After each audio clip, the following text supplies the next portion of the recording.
Hola, ¿cómo están? ¿Cómo Yo estás, desde César? el sur, bien, desde el sur recién llegado, Qué para agrado, pasar la Semana Santa por aquí, qué agrado. así que ¿El mañana tiempo por toca allá? harta lluvia. ¿Ah? ¿El tiempo bien? Bien, mira, mañana va a llover como harto, como 17 milímetros, pero después va a estar entre nublado y un poquito sol, pero no hace frío, ¿ah? Hoy día por lo menos me bajé el auto, me puse un suéter al tiro, me lo tuve que sacar. Qué rico, qué bueno. Oye, bueno, hartas cuestiones que pasaron esta semana, algunas que yo creo que son, como decía la hojarasca, yo creo que la equivocación de la ministra van a pasar como anécdotas nomás, yo creo que yo no les daría mayor importancia porque tampoco la tienen, a pesar de todo el escándalo que hay, pero sí creo que hay temas con la constituyente, con la inflación, y con los problemas de verdad que tiene Chile, los más graves que son la Araucanía, inmigrantes, narcotráfico, etcétera. Entonces, por ahí quería preguntarte, ¿ya? Y el primero es, bueno, las encuestas sobre un posible rechazo han ido ganando pie.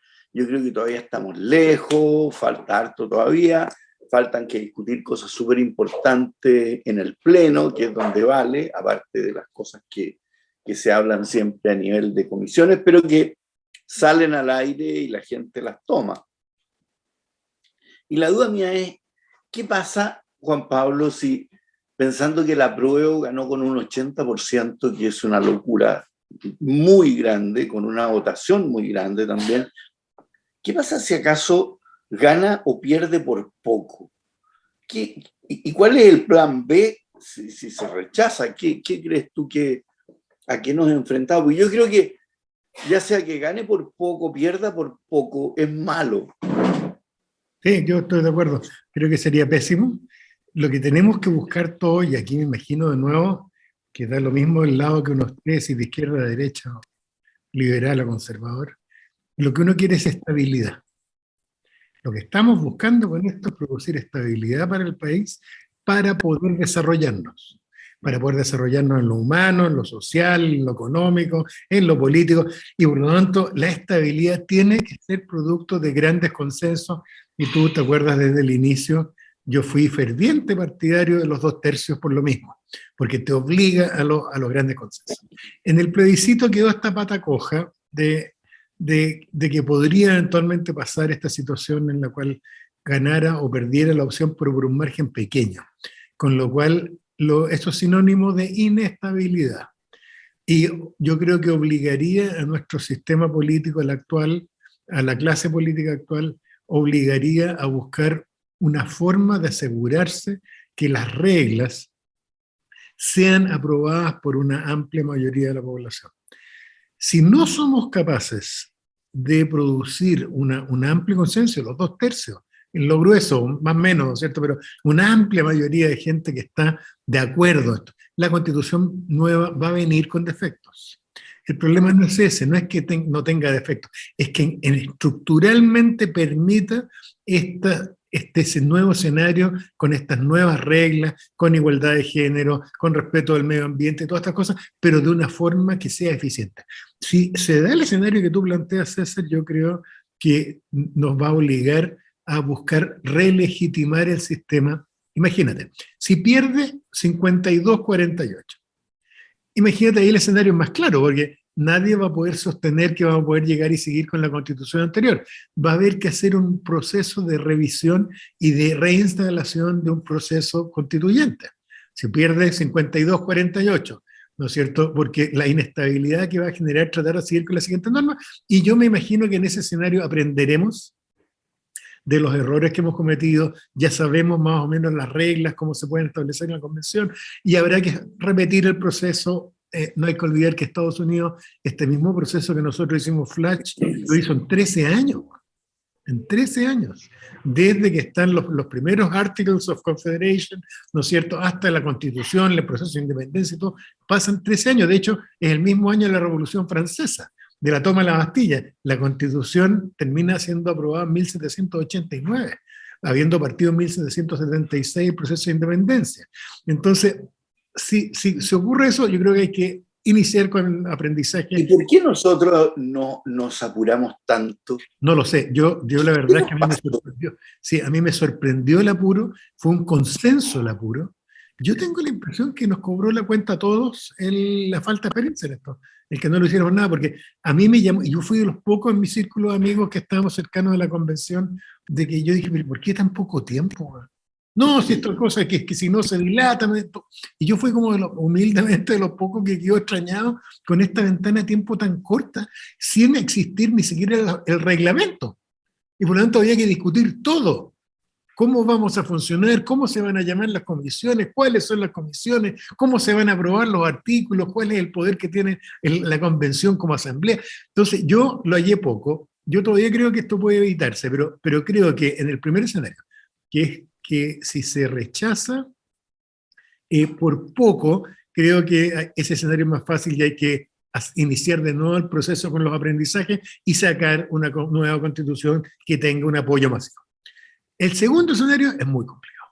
El segundo escenario es que triunfe por el 52%, ¿no es cierto?, la apruebo, con un 48% rechazo.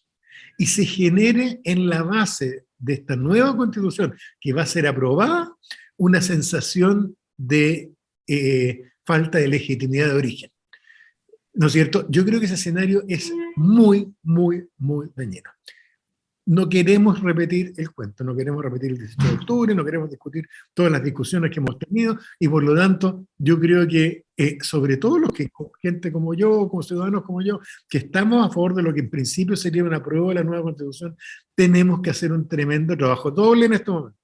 Que la Constitución, como dijo Boric, la Constitución sea un reflejo no de la izquierda, sino que sea un reflejo de todos nosotros.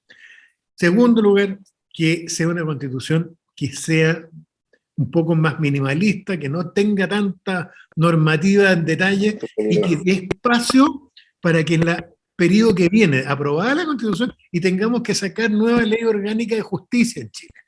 Una nueva ley sobre, no tengo idea, lo que sea. Pero ahí pasemos años discutiendo el tema. Pero no juguemos todas las cartas ahora y terminemos con un escenario que yo creo que sería muy nefasto para el país, que sería esto, a lograr aprobar con un margen muy chico.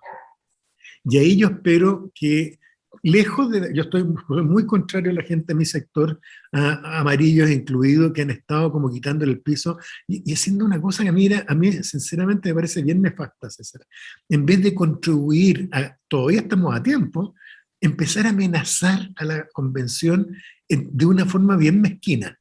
Yo creo que lo que uno tiene que hacer ahora es empujar a que esta constitución contenga una mirada que abarque a todo el país y que sea, como dice Boric, una casa para todos nosotros, y no solo para los más guatones, los más flacos, los más viejos, los más jóvenes, los derechos y izquierdas, para todos nosotros, y que produzca estabilidad. No hay que olvidar el aprendizaje después del 18 de octubre y el acuerdo de noviembre, 15 de noviembre creo que fue, si no me falla la memoria, tiene que ser el que necesitamos estabilidad al país. La posición de personas como yo, que estábamos en contra del sistema constitucional anterior, era que necesitábamos estabilidad y que la Constitución de 1980 y sus modificaciones no las daba.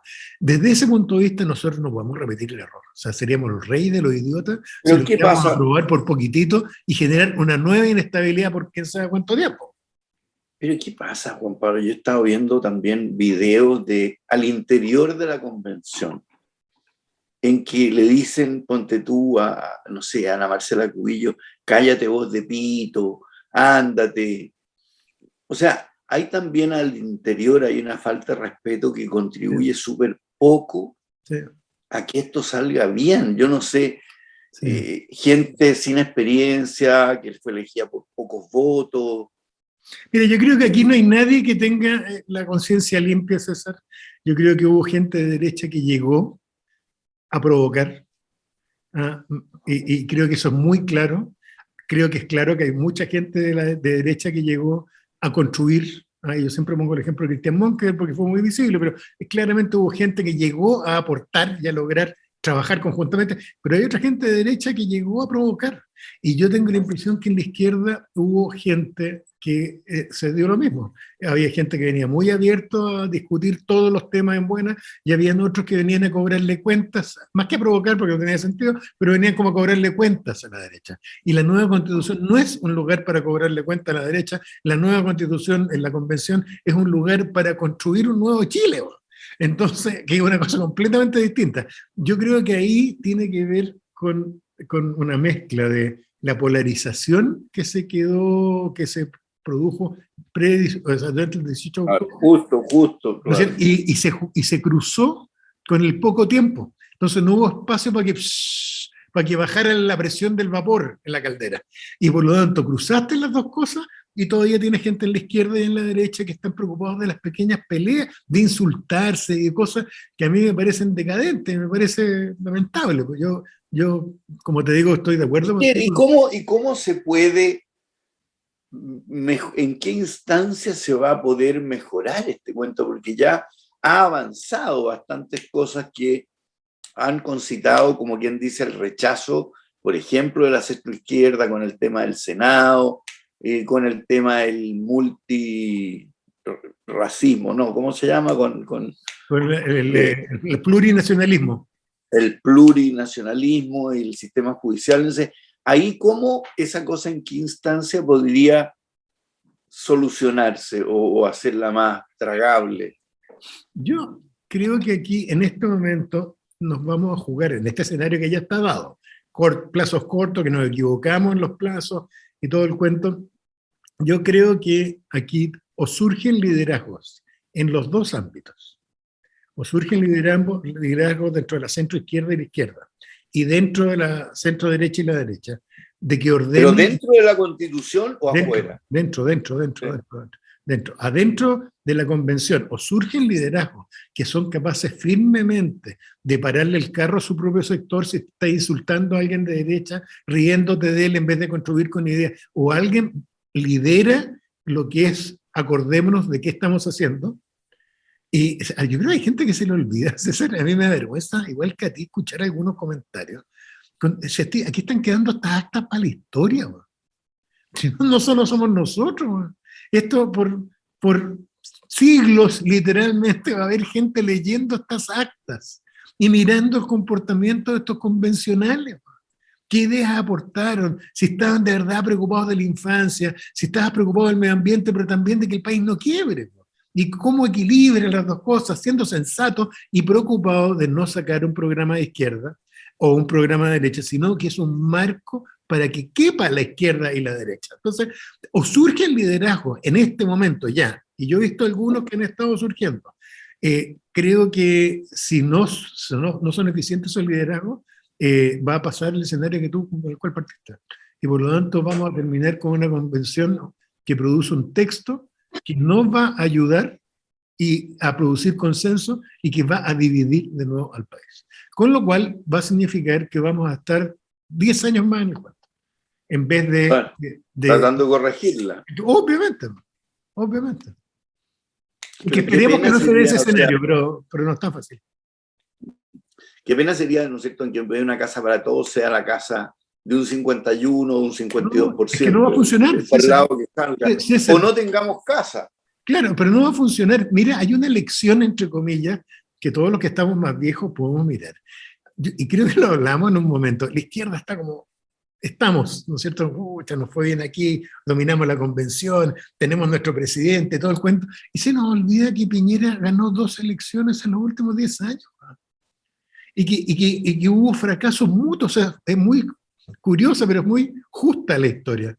Sale Michelle Bachelet 1 con una tremenda votación y desarrolla un gobierno que termina con una baja popularidad y ganando la derecha.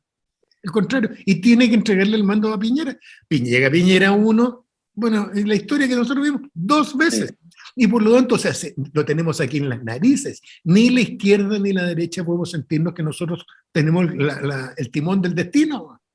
Entonces, aquí, si no somos capaces de mirar la historia reciente, es decir, sabéis que en la izquierda estamos felices por cómo nos ha ido, pero esta cuestión puede ser que en la próxima elección estemos de nuevo en la oposición.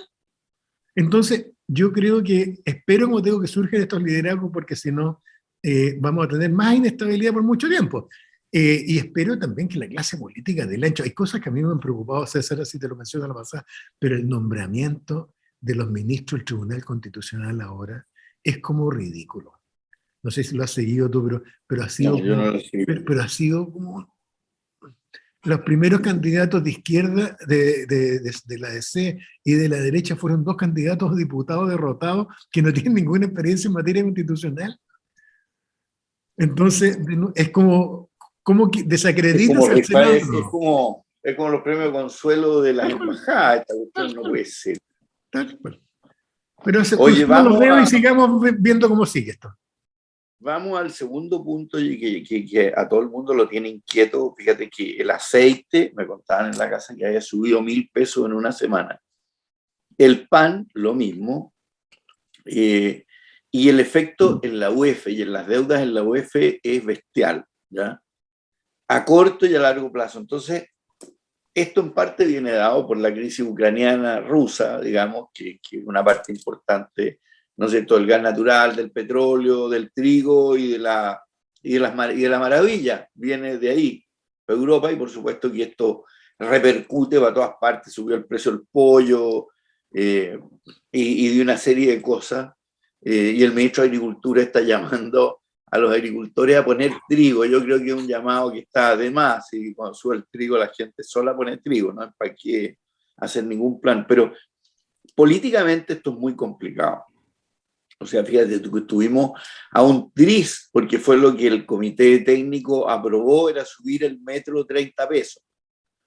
Cáchate, o sea, entra el gobierno que subió gracias a una revolución de los 30 pesos y vuelve, ¿no? Entonces, aquí va a haber que hacer una serie de medidas paliativas que son sujetar estos precios esperando que sea una cosa temporal y que la guerra en Ucrania se acabe, que tiene algún viso, yo creo, yo no sé ahí tú qué opinas, de terminarse, pero a largo plazo estas como apuntalamientos de los precios como que no caminan mucho. Al final la inflación es justamente un ajuste para que la gente tenga menos poder adquisitivo y se vaya el efecto del exceso de dinero. Sí, y tú, mira, esto de estar más viejos, ese de tener memoria, es útil, porque sobre todo los que somos de izquierda, pucha, uno como que le gustaría que no existiera el mercado, que no existiera las teorías de Adam Smith y la mano invisible, y que efectivamente uno pudiera llegar y fijar los precios y eso no trajera consecuencias. ¿No es cierto? Oye, ya, vamos a bajar el precio del pan, vamos a bajar, y no pasará nada. Pero tú te acuerdas, y nos tocó vivirlo los dos, y esto lo hemos recordado otras veces, el desparramo en Estados Unidos cuando se fijaron los precios de los combustibles en los 80, comienzo de los 80, Bueno, y quedó el yo me desparramo. acuerdo, y la época del UP con los 50.000 o 5.000 precios fijados.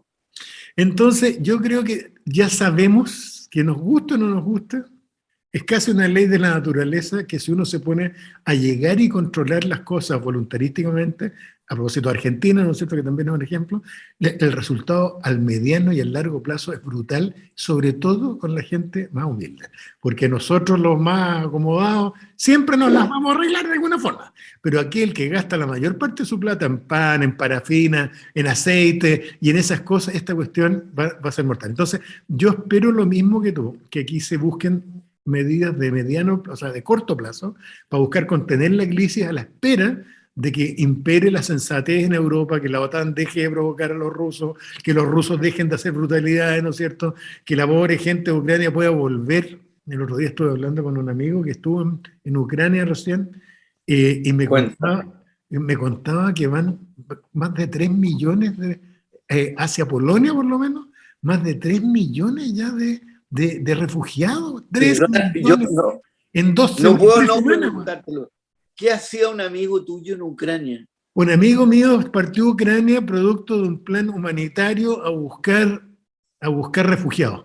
Armaron un programa y entonces con otras personas europeas, con un grupo de españoles, y se fueron a Polonia y de Polonia entraron hace una semana a, a Ucrania y fueron a buscar un grupo de personas, tenían un avión esperando para llevarse a un grupo de personas a España con apoyo de varios chilenos, además fue una cosa bien bonita. Pero me mandaba videos y fotos y comentarios, y era, o sea, no te voy a decir que estaban en una ciudad, en Lviv, y estaban conversando con dirigentes como si no pasara nada, y de repente como en la película empezaba a sonar la alarma de ataque antiaéreo y tenían que salir todos corriendo a los refugios, literalmente. Entonces, una cosa de terror. Entonces, yo creo que no tienen más alternativa que lo que tú dices, hacer tomar medidas paliativas de corto plazo, cruzando los dedos de que no haya que tomar medidas de largo plazo, porque eso va a ser un costo gigantesco.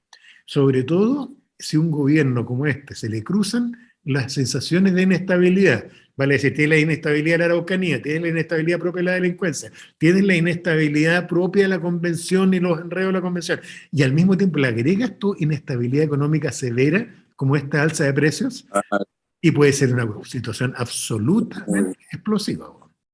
Así que esperemos Oye, que funcione así, como dices tú.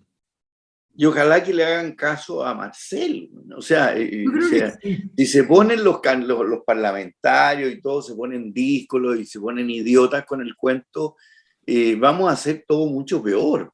Yo creo que la impresión, César, que eso ya se instaló, le pasó a Piñera, ¿no es cierto?, con los mismos retiros. Yo tengo la impresión que eso ya se instaló y esta suerte de populismo que ha sido parte de la crisis, esta especie de populismo en la Cámara de Diputados sobre todo, pero en general, y como que choro ser díscolo con tu gobierno, y por lo tanto yo creo que va a haber algo de eso, pero se ve a Marcel súper firme. Y además se ve, no solo a Marcel firme, se ve a Boric muy firme detrás de Marcelo, o junto con Marcelo. Entonces yo espero que sea solo bulla, pero que el tema lo logren administrar bien con prudencia.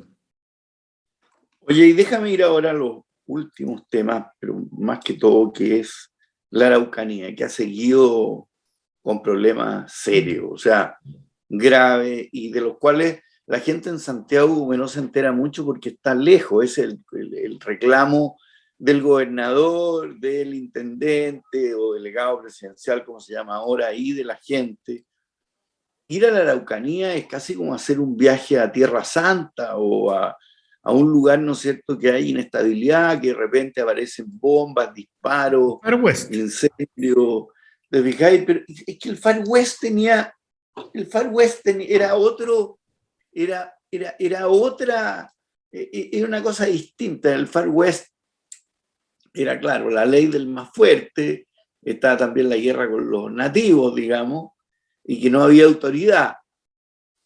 Pero aquí tiene más características, un poco más de lo que me han dicho a mí, de tráfico de drogas, robo de madera, que alimenta a su vez, ¿no es cierto?, a grupos que son chicos, pero que tienen a todo el mundo en vilo, y que nunca se sabe.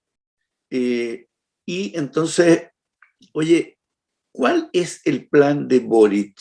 Porque hasta aquí es como, sí, mira, vamos a conversar, vamos al diálogo, pero todos sabemos o entendemos que no basta con eso, pero, y que tampoco se trata de sacar a los regimientos al sur y a dispararle a la Y gente tampoco o funciona. a los malos, digamos, por muy malos que sean y qué sé yo, pero que no.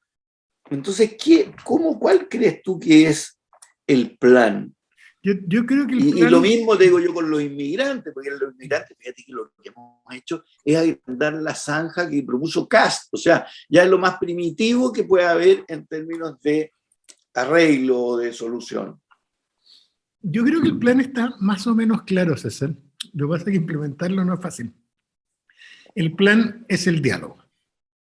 Vas a tener, esto es como lo que hablamos nosotros varias veces, César, que es normal en una sociedad en Estados Unidos, en Francia, Polonia, en fin, cualquier lugar, que tú tengas sectores de izquierda que no son muy democráticos y que buscan desestabilizar, y que tengas sectores de derecha que son medio fascistoides que tampoco le tienen mucha confianza en la democracia. Yo le diría, bueno, ¿y cómo subsisten las democracias en Estados Unidos? Porque tienes un 60% que cubre el centro, la izquierda y la derecha, pero al medio que sí son democráticos.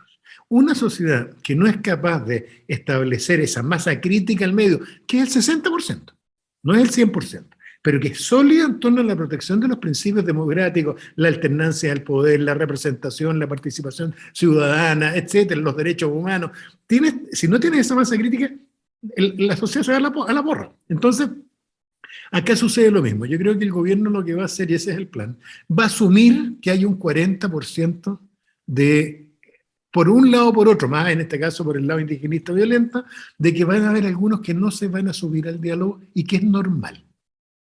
Y que es normal, de hecho, repasando la historia de Estados Unidos, que fue el primer país que se metió en esto, hubo sectores indígenas de Estados Unidos que eran contrarios a llegar a estos acuerdos, ¿no es cierto?, de autonomía territorial y política de territorios indígenas, y que eran partidarios de seguir al estilo de Toro Sentado, ¿no es cierto?, seguir la pelea.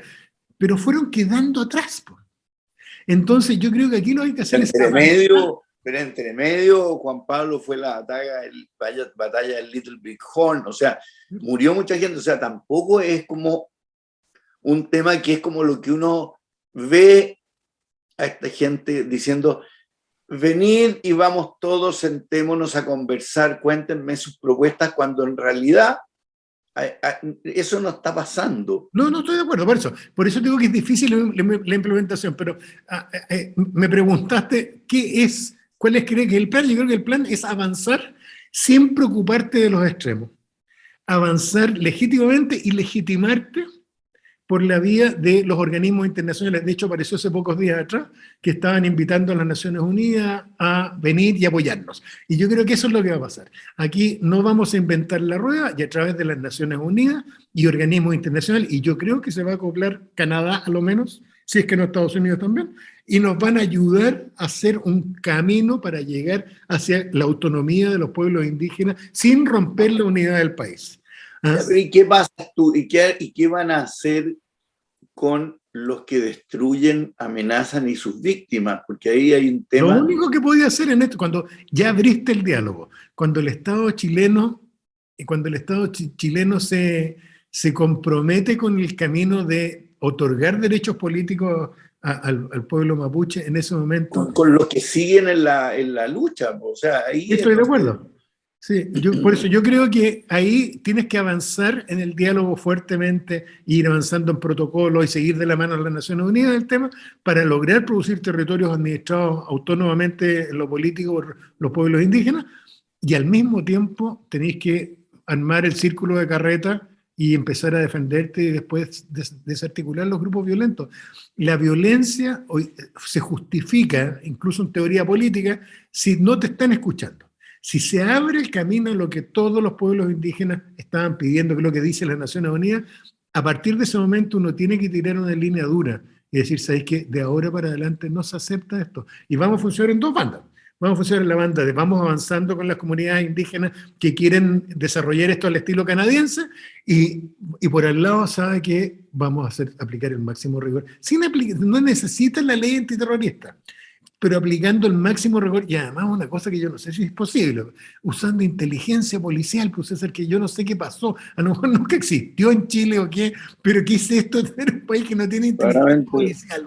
Yo creo que no ha existido nunca. Después te voy a cantar un cuento a raíz de eso, pero dime una cosa, pero cuando tú hablas de territorios y uno sobrevuela la zona más fregada que cuando tú, el Golfo Arauco, sí, y la provincia de Malleco, es como un popurrí, o sea, no es que sea un territorio que está más o menos claramente delimitado, sino que son parches y están dispersos, y que por mucho que tú los agrandes, siempre van a ser dispersos. Entonces, ahí yo no sé cómo puede funcionar. A mi opinión, sí, Canadá es distinto ahí porque es demasiado grande, tiene una extensión. Y tienen tierra fiscal para el mundo. En Estados Unidos, lo que pasó, estoy pensando incluso en Nueva York, nadie sabe, pero hay pueblos indígenas en Nueva York. En el territorio indígena en el estado de Nueva York, en la parte de arriba, cerca de la frontera con Canadá, lo que pasó en Michigan, qué sé yo, en los otros estados que tenían, para qué decir, en las Dakotas, en esos lugares lo que se hizo fue o darles la posibilidad y ver si era factible armar una sola unidad, o si no, tener estos archipiélagos de comunidades, pero que formaban confederaciones y eran administradas como un solo todo. Entonces, en cierta parte de Oklahoma en esa época, tenías 30 tribus o comunidades indígenas grandes, muy parecidas a las chilenas, con 400 o 500 miembros cada uno, y esas comunidades se confederaban y formaban una sola entidad, aunque estuvieran separadas. Y entonces tenían una sola policía, tenían un solo juez, tenían un solo sistema educacional, tenían un solo sistema de salud, etc. Entonces, por ejemplo, hay cosas muy bonitas, yo el otro día repasando la historia de esto, hay un momento en que en Estados Unidos y en Canadá hicieron lo mismo, como forma de compensación, César, a los daños por la expropiación de los terrenos y todo el cuento y cultural, se establecen sistemas de salud subsidiados por el Estado, especiales para los indígenas. Claro. Y que entonces es una Pero forma... ¿quién está a cargo de esto, Juan Pablo?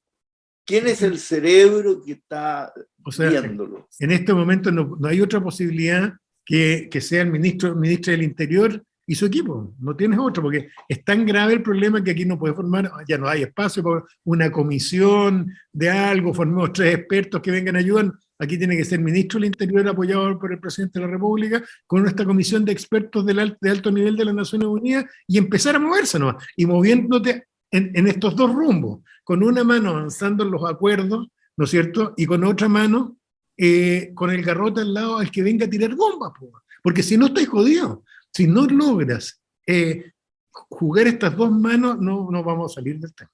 Y vamos a estar los próximos 50 años llenos de bombazos y de cuestiones. Difícil problema, amigo. Vamos ahora a su película y su libro.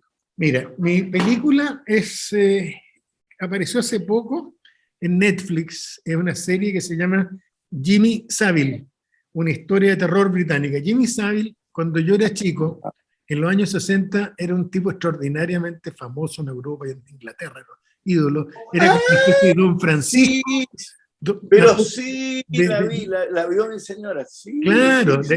Pero es muy buena serie. Y este personaje es un personaje... Era un bandido. Claro, un personaje que abusaba de niños. Era como Don Francisco, pero un programa de niños. De una popularidad en Inglaterra, en la BBC, impresionante, por años de años. Y en Inglaterra, esto es como un experimento social para nosotros, no hay prescripción de los delitos. Y el país funciona súper bien, sistema que yo avalo para los crímenes. Y empezaron en los últimos 15 años a aparecer gente mayor, algunos de la edad nuestra, César, diciendo, sabes que yo estaba en el programa, este gallo tenía 10 años, tenía 12 años, y este gallo me violó, este gallo me abusó. Y se empezó a mover, ahí está toda la historia contada, y se llevó a un juicio, hace poco tiempo atrás, un juicio público, con jurado, a un juicio en contra del impresionante en que se destapó toda esta cosa. Entonces, es una serial muy buena, pero de nuevo que tiene esta reflexión de fondo sobre el tema de qué es lo que hay detrás de estas perversiones, además, y la fama, por qué la gente poderosa... Y de los gurúes, sí, y los gurúes. Sí, y los gurúes, exactamente. El abuso del poder del gurú, del gallo que tiene... Que es un líder carismático. Y el libro tengo este libraco que es extraordinario. A mí, todos los que no somos particularmente cultos, ¿no es cierto?, en la historia, el detalle, política, es como para tenerlo al lado del escritorio. Se llama Sobre la política, de Alan Ryan, y es una historia del pensamiento filosófico y político desde el inicio. Entonces uno quiere saber el origen del liberalismo, uno quiere conocer, pero es extraordinario, como digo, sobre todo para los que tenemos este conocimiento como más fragmentado, ¿no es cierto?, que no nos hemos doctorado en ciencia política, extraordinario, fue muy, muy, muy aclamado en Europa cuando salió, y en Estados Unidos. Este es un profesor que ha trabajado tanto en la Universidad de Oxford como en Estados Unidos, ha trabajado a los 2 lados del charco, pero para uno es notable, uno quiere ver realmente cómo es el concepto de democracia en Grecia, y se va a Solón y te cita y tal. Y entonces es una verdadera enciclopedia, un libro gordito, pero que es un libro de referencia, no es necesariamente el libro que tiene más de 1000 páginas, pero es como para tenerlo al lado, porque aparece todo. Uno quiere ver la historia de Thomas Hobbes y es extraordinaria, la teoría del contrato social. Bueno, así que lo recomiendo, escrito además para gente como nosotros. No es un libro denso, así como científico, no, es un libro que está hecho para alguien que tiene inquietudes, que tiene algún grado de conocimiento de lectura, pero para mí, yo estoy enamorado del libro, lo que sobre todo en estos tiempos maravillosos. ¿Y tú qué tienes?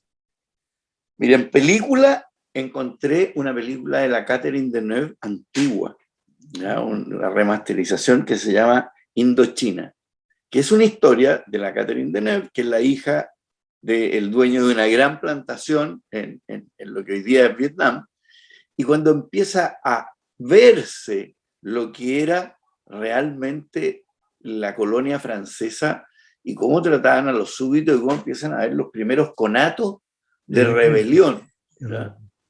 Tiene romance, tiene una pila de cosas, pero sobre todo como trasfondo el conflicto que de Indochina que se viene adelante, ¿no es cierto?, que pasa por Dien Bien Phu, que derrotan a los franceses, y luego la guerra del Vietnam, y lo preciosa que era Catherine Deneuve. O sea, además, como tema central. Sí. Oye, no, pero es que es como perfecta, era muy, muy lindo, ¿ya? Y el libro, que se lo pasé a Alexander para que lo muestre, que se llama The Economist View of the World, que es un libro antiguo, pero que lo han ido renovando, en cuál es el punto de vista, cuál es el análisis económico, la economía como ciencia, la economía como filosofía política, y qué son las cosas que faltan y cuáles son los desviacionismos que han habido, entre los cuales está la matematización, la falta de consideración, desde dónde vienen los gustos, de dónde vienen las satisfacciones, qué es realmente el bienestar, qué es el bien común, cómo esto está relacionado también con la psicología y con otras tendencias y la sociología que los economistas tendemos a dejarlas de lado, y también las teorías nuevas de la teoría de Theory of Choice, que es muy crítica de los políticos, en que la Theory of Choice dice, que está guiada por economistas, dice, mira, al político lo que le interesa es que lo reelija. Y eso es todo, así tan brutal es la cuestión, y tuvieron su época de mucho éxito, digamos, porque los apoyaba una buena parte de la realidad, es decir, al político no le interesa el bien común, le interesa solo el bienestar personal de él y su reelección, de lo cual nosotros tenemos harto ejemplo, pero en resumen, oye, es una muy buena visión por encima, sin entrar en detalles matemáticos, ni estadísticos, ni ninguna cosa, de lo que es la economía y las cosas que nos faltan, los puntos de vista que la economía deja de tratar, los puntos ciegos que tiene y hacia dónde hay que avanzar. Se apoya mucho también en la última parte en lo que ha hecho Deirdre McCloskey, que tiene una visión muy distinta, ¿eh? Pero básicamente es una visión liberal en buena de lo que es el mundo. Así que eso. Qué buena recomendación. Bueno, y llegamos. Llegamos y quedamos para la próxima semana. Esto es una teleserie en capítulos. Vamos a ver cómo están las cosas la próxima semana. Y seguir, además no hay que soltar el ojo ni en China, ni soltar el ojo en Ucrania. No sé si viste eso, China volvió a respaldar a Rusia ahora, cuando lo trataron de sacar ahí del Consejo de Seguridad, y volvió China a respaldar de nuevo firmemente a Rusia. Así que no puede no hacerlo. Él está jugando en la cuerda floja, si no puede irse para ninguno de los dos lados. Tal cual. Claro. Seguiremos con esos temas. Qué bueno verte, César. Pásalo bien en el sur y nos vemos la próxima semana. Eso, buen fin de semana a todos, que descansen, ¿ya? Que se olviden de todas estas cosas que están pasando de repente y que nos inquietan, que se preocupen de las cosas bonitas de la vida nomás. ¿Ya? Eso. Listo. Ya, pues. Estamos viendo. Chao. Chao.